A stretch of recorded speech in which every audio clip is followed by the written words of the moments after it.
ഇതെന്തൊരു പരിപാടിയാ? ഇത്രയും വളർന്ന കൊച്ചിന് വാരി കൊടുക്കണോ? അത് പിന്നെ അവൾക്ക് ഭക്ഷണം കഴിക്കാൻ ഭയങ്കര മടിയാ സുമിത്രേ. ഒന്നും കഴിക്കില്ല, അതുകൊണ്ടാ വാരി കൊടുക്കുന്നത്. അപ്പൊ സ്കൂളിൽ പോകുമ്പോ ആര് വാരി കൊടുക്കും? ആ സ്കൂളിൽ പോകുമ്പോ കൂട്ടുകാരൊക്കെ ഉണ്ടല്ലോ, അപ്പൊ എന്തെങ്കിലുമൊക്കെ വാരി തിന്നുമായിരിക്കും. ആ അപ്പൊ പൊന്നുവിന് വാരി കഴിക്കാനൊക്കെ അറിയാം. ശാരദ, ആ പാത്രം എടുത്തേ. ഇനി പൊന്നുവിന് ആരും വാരി കൊടുക്കണ്ട, ഇനി അവള് തന്നെ വാരി കഴിച്ചോളൂ. ഇതാ മോളെ, വാരി കഴിക്ക്. എനിക്ക് വേണ്ട. ചിരി ഉള്ളതിലും കൊച്ചിന്റെ അഹങ്കാരം നോക്കൂ. അതങ്ങനെ വളർത്തി വഷളാക്കി വെച്ചേക്കുവല്ലേ. ദേ ശാരദാമ്മേ, നിങ്ങളൊരു കാര്യം ഞാൻ പറഞ്ഞേക്കാം. ഈ കൊച്ചു വളർന്നു വരുമ്പോഴേ നിന്റെ സ്വഭാവം മോശമായല്ലേ നിങ്ങളോടാരും ചോദിക്കത്തില്ല, എന്റെ മോളടുത്തേ ചോദിക്കത്തുള്ളൂ. അത് ശരിയാ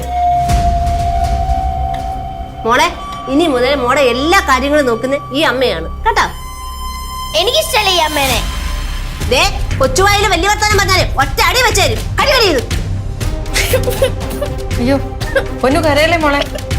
പൊന്നുവിന് ആരും ഇവിടെ ഒന്നും ചെയ്യില്ല കേട്ടോ. ശാരദമ്മ വാരിത്തരാം. കരയല്ലേ മോളെ, കരയണ്ട. ശാരദനാണല്ലോ പറഞ്ഞേ വാരി കൊടുക്കണ്ടെന്ന്.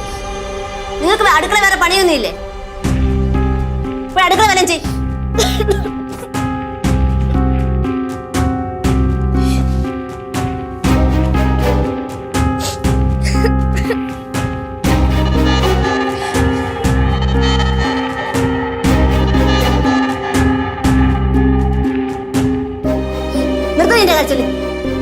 മര്യാദക്ക് ഇതിനകത്ത് ഒരു തരി പോലും ബാക്കി വെക്കാതെ മൊത്തം കഴിച്ചോണം, ഇല്ലെങ്കിൽ അടിച്ച് പൊട്ടിച്ചു കളയും.